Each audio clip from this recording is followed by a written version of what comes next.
पाठ धर्म की आड़ जो है उसमें लेखक क्या समझाना चाह रहा है, क्या बताना चाह रहा है, इसके क्वेश्चन आंसर्स जो हैं वो मैं आप लोगों से भी पूछूंगी, क्योंकि आप लोगों को टाइम दिया है कि आप क्वेश्चन आंसर याद करें।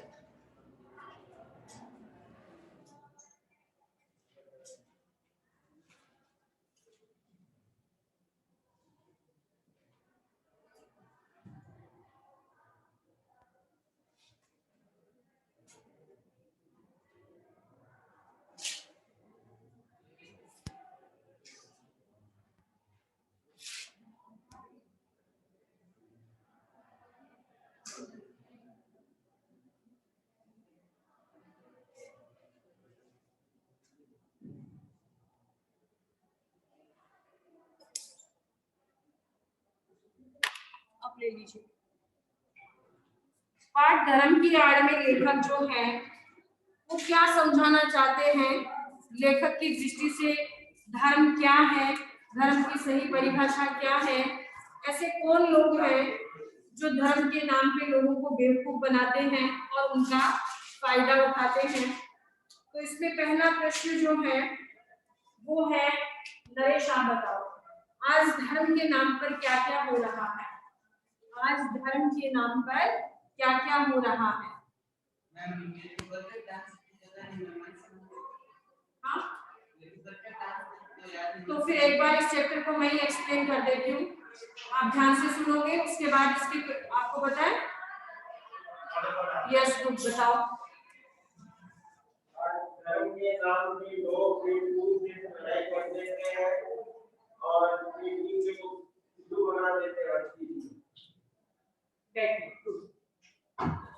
देखिए मैं आप लोगों को एक बार चैप्टर समझा देती हूँ कि धर्म की आड़ पाठ में लेखक गणेश शंकर विद्यार्थी हमें क्या समझाना चाहते हैं, क्या बताना चाहते हैं कि बुक है किसी के पास?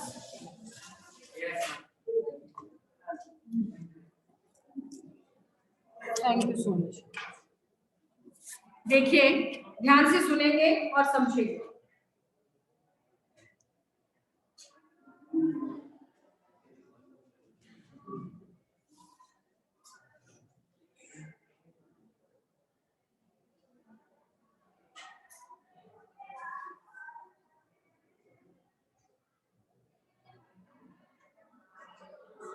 ध्यान से सुनेंगे क्लास।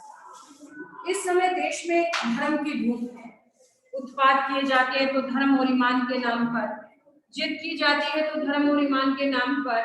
ब्रह्मा और बुद्धू मियाँ धर्म और ईमान को जाने या न जाने, परंतु उनके नाम पर उबल पड़ते हैं और जान लेने और देने को तैयार हो जाते हैं।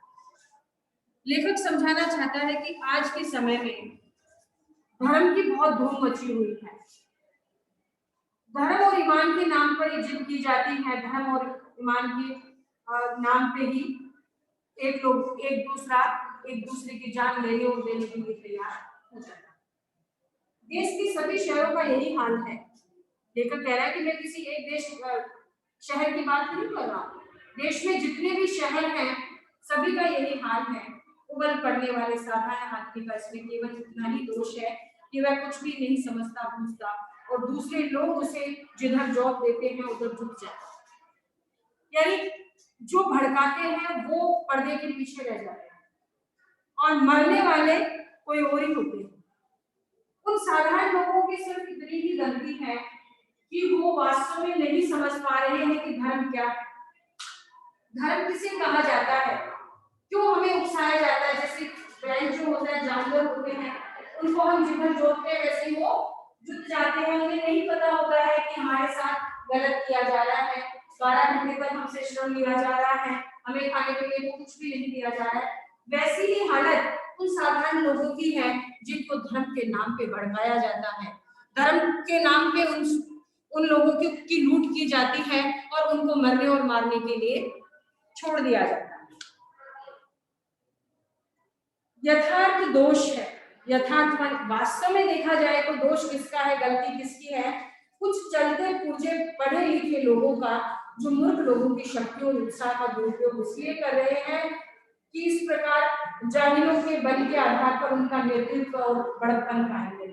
कुछ जाहिल और गंवार लोग होते हैं, बेबुद्धि के लोग होते हैं, उनमें इतनी भी समझ नहीं होती है कि जो मुझे कहा जा रहा है उसमें कितनी सच्चाई है, इसमें मेरा क्या फायदा है, मैं क्यों मरूं, क्यों दूसरों को मारूं। ऐसा कौन सा धर्म होगा जहां पे जान लेने और देने की बात आ जाती।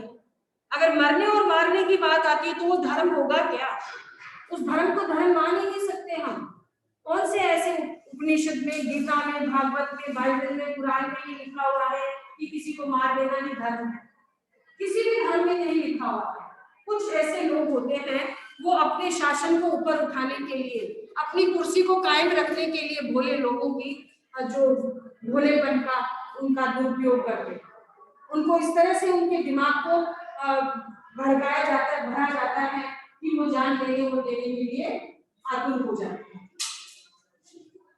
इसके लिए धर्म और ईमान की बुराइयों से काम लेना उन्हें सबसे सुगम मालूम पड़ता है। और सुगम है, सुगम यानी सरल, यानी वे बड़े लोग होते हैं, उनको ये रास्ता सबसे सरल लगता है और सरल है भी, क्योंकि उनका क्या जाता है। सांप्रदायिक दंगे हो रहे हैं, तोड़फोड़ हो रही है, लोग मर रहे हैं, वो अपने घरों में सुरक्षित है, उनका बिगड़ क्या रहा है, कुछ भी नहीं होता है।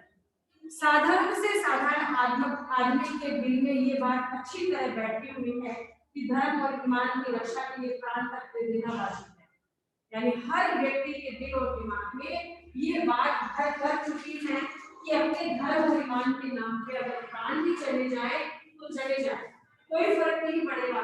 ये बात लोगों के दिल और दिमाग में घर कर चुकी है कि धर्म और ईमान की रक्षा के लिए प्राण तक दे देना वाजिब है। बेचारा साधारण आदमी धर्म के तत्वों को क्या जाने, लकीर पीटते रहने में अपना धर्म समझता है। उसकी इस अवस्था से चालाक लोग इस समय बहुत बेजब फायदा उठा लेते हैं। जो चालाक लोग होते हैं वे भोले लोगों की इस अवस्था का पूरा पूरा लाभ उठा लेते हैं। पाश्चात्य देशों में धनी लोगों की गरीब मजदूरों की झोपड़ियों का मजाक उड़ाती हुई अट्टालिकाएं आकाश से बातें करती हैं। पाश्चात्य यानी फॉरेन कंट्री जो होती है, वहां पे इतनी बड़ी बड़ी बिल्डिंगें हैं, इतनी बड़े बड़े मॉल हैं, तो ऐसा लगता है कि उनके पास में बनी हुई झुग्गी झोपड़ियों का वो मजाक कर रहा है। जरूरी नहीं होता है कि सबके पास ही इमारतें हो, कुछ ऐसे लोग भी होते हैं जो बिल्कुल उन्हीं अट्टालिकाओं के पास, उन्हीं बड़ी इमारतों के पास झुग्गी में, झोपड़पट्टी में वो अपना जीवन बिता रहे हैं, जीवन यापन कर रहे हैं।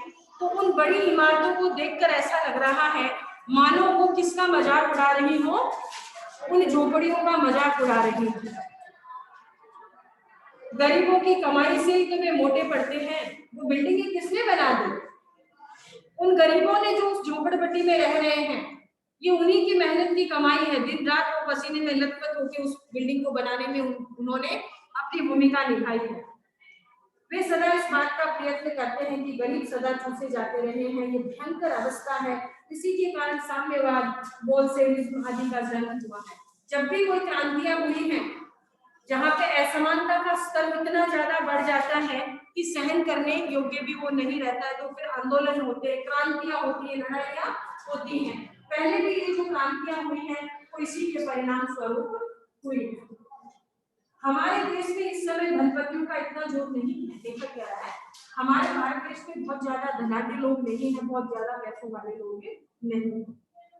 यहाँ धर्म के नाम पर कुछ गिने गिने आदमी अपने हीन स्वार्थों की पूर्ति के लिए करोड़ों आदमियों की शक्ति का दुरुपयोग किया करते हैं।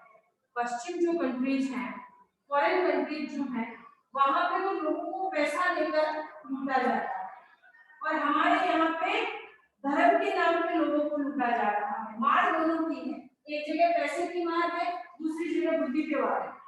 यहाँ के लोगों की बुद्धि को भ्रमित करके उनका शोषण किया जाता है, लेकिन मार दोनों जगह के लोग झेल रहे हैं। कौन? गरीब लोग। कुछ गिने गिने आदमी अपने हीन स्वार्थ की सिद्धि के लिए करोड़ों आदमियों की शक्ति का दुरुपयोग किया करते हैं। गरीबों का धनाढ्यों द्वारा चूसा जाना इतना बुरा नहीं है जितना बुरा ये है कि वहां है धन की मार, यहाँ है बुद्धि पर मार। वहां धन दिखाकर करोड़ों को वश में किया जाता है और फिर मन मांगा धन पैदा करने के लिए जोर दिया जाता है। यहाँ है बुद्धि पर पर्दा डालकर पहले ईश्वर और आत्मा का स्थान अपने लिए लेना। बुद्धि पे पर्दा डाला जाएगा, वो खुद को क्या मानने लग जाएंगे? भगवान, ईश्वर बताएंगे कि मैं तो भगवान हूँ, मेरी पूजा करोगे, मैं जो कहूंगा वैसा करोगे तो फिर तो तुम मालामाल हो। लोग मानते हैं। जितना अंधविश्वास हमारी कंट्री में है उतना कहीं नहीं देखा जाए। दुनिया भर के हम अंधविश्वासों में फंसे हुए हैं और अपना शोषण हम खुद करवा लेते हैं। कोई भी हमें कह देगा हम मान लेंगे और फिर हमारा शोषण उससे होगा। यहाँ है बुद्धि पर पर्दा डालकर पहले ईश्वर और आत्मा का स्थान अपने लिए ले लेना, फिर धर्म, ईमान, ईश्वर और आत्मा के नाम पर अपने स्वार्थ सिद्धि के लिए लोगों को लड़ाना भिड़ाना। मूर्ख बेचारे धर्म की दुहाइयां देते और दिन दिन चिल्लाते रहते हैं, अपने प्राणों की बाजियां खेलते और थोड़े से अनियंत्रित और धूर्त आदमियों का आसन ऊंचा करके और उनका बल बढ़ाते हैं। धर्म और ईमान के नाम पर किए जाने वाले इस भीषण व्यापार को रोकने के लिए साहस और दृढ़ता के साथ उद्योग होना चाहिए। क्वेश्चन भी बनेगा कि अंडरलाइन कर लो कि ये धर्म और ईमान के नाम पर किए जाने वाले इस भीषण व्यापार को रोकने के लिए साहस और दृढ़ता के साथ उद्योग होना चाहिए। जब तक ऐसा नहीं होगा तब तक भारतवर्ष में नित्य प्रति बढ़ते जाने वाले झगड़े कम नहीं होंगे। धर्म की उपासना के मार्ग में कोई भी रुकावट न हो। जिसका मन जिस प्रकार चाहे उसी प्रकार की भावना को अपने मन में जगावे। यानी धर्म जो होता है उसके लिए किसी के साथ कोई भी बाध्यता नहीं होनी चाहिए कि तुम्हें इस तरह से इस धर्म को मानना चाहिए या फिर तुम्हें धर्म को इस प्रकार मनाना चाहिए। किसी भी प्रकार की कोई बाध्यता नहीं होनी चाहिए। जिस व्यक्ति का मन जिस धर्म को मानना चाहे उसे उस धर्म को मानने की स्वतंत्रता होनी चाहिए। वह जिस तरीके से अपने ईश्वर की उपासना करे, कोई घंटी बजा के करता है, कोई बिना घुटने टेक के करता है, तो ये अपना अपना अलग अलग तरीका होता है। इसलिए किसी को ये हक नहीं है कि उसकी धर्म की उपासना के मार्ग में किसी भी प्रकार की कोई बाधा उत्पन्न करे। धर्म की उपासना के मार्ग में कोई भी रुकावट न हो। जिसका मन जिस प्रकार चाहे उसी धर्म की भावना को अपने मन में जगावे। धर्म और ईमान मन का सौदा हो, ईश्वर और आत्मा के बीच का संबंध हो, आत्मा को शुद्ध करने और ऊंचे उठाने का साधन हो। वे किसी दशा में भी किसी दूसरे व्यक्ति की स्वाधीनता को छीनने या कुचलने का साधन न बने। आपका मन चाहे उस तरह का धर्म आप माने और दूसरों का मन चाहे उस प्रकार का धर्म वह माने। दो भिन्न धर्मों के मानने वालों में टकरा जाने के लिए कोई भी स्थान नहीं। यदि किसी धर्म के मानने वाले कहीं जबरदस्ती टांग अड़ाते हैं तो उनका इस प्रकार का कार्य देश की स्वाधीनता के विरुद्ध समझा जाना चाहिए। यानी वो उसकी स्वतंत्रता का हनन होता है। मैं कहती हूँ कि मेरा धर्म बहुत अच्छा है तो मैं सही हूँ, लेकिन मैं ये कहूँगी कि तुम्हारा धर्म सही नहीं है तो मैं बहुत गलत हूँ, क्योंकि जो जिस धर्म को मान रहा है उसकी नजरों में उसका धर्म सर्वोपरि है। तो किसी को भी, हर व्यक्ति को अपने धर्म को मानने की स्वतंत्रता होती है, लेकिन दूसरे के धर्म में टांग अड़ाने की स्वतंत्रता उसको नहीं होती है। अगर वह ऐसा करता है तो वह उसकी स्वाधीनता के खिलाफ माना जाएगा। देश की स्वाधीनता के लिए जो उद्योग किया जा रहा था उसका वह दिन निसंदेह अत्यंत बुरा था जिस दिन स्वाधीनता के क्षेत्र में खिलाफत, मुल्ला मौलवियों और धर्माचार्यों को स्थान दिया जाना आवश्यक समझा गया। एक प्रकार से उस दिन हमने स्वाधीनता के क्षेत्र में एक कदम पीछे हटकर रखा था। अपने उसी पाप का फल हमें भोगना पड़ रहा है। देश को स्वाधीनता के संग्राम ही ने मौलाना अब्दुल बारी और शंकराचार्य को देश के सामने दूसरों ने दूसरे रूप में पेश किया, उन्हें अधिक शक्तिशाली बना दिया और हमारे इस काम का फल यह हुआ है कि इस समय हमारे हाथों ही से बढ़ाई इनकी और इनके लोगों की शक्तियां हमारी जड़ें उखाड़ने और देश में मजहबी पागलपन, प्रपंच और उत्पाद का राज्य स्थापित कर रही है। लेखक इस बात को समझाना चाह रहे हैं कि स्वाधीनता के समय हमने कुछ गलत फैसले ले लिए थे और उन्हीं गलत फैसलों का परिणाम आज हमें भुगतना पड़ रहा है। कुछ ऐसे लोग हैं जिनको हमने धर्माचार्य के रूप में चुना कि हमारे धर्म के आचार्य हैं, गुरु हैं, और उन्होंने अपनी शक्ति बढ़ाने के सिवा कुछ नहीं किया। उन्होंने लोगों में दंगे उत्पात ये सब करवाए और ये हमारे लिए सबसे बड़ा जो है वो गलत फैसला था। इतना चैप्टर मैंने आप लोगों को पढ़ा दिया है। इसके आगे का आप लोग घर से पढ़ के आओगे और मैं फिर नेक्स्ट क्लास में आप लोगों से क्वेश्चन आंसर्स पूछूंगी। और भी कोई डाउट आती है साथ में आपको तो आप पूछ लेना। और प्रोजेक्ट आर्ट इंटीग्रेटेड एक्टिविटी ये सब आपको टाइमली सबमिट करने हैं। ओके।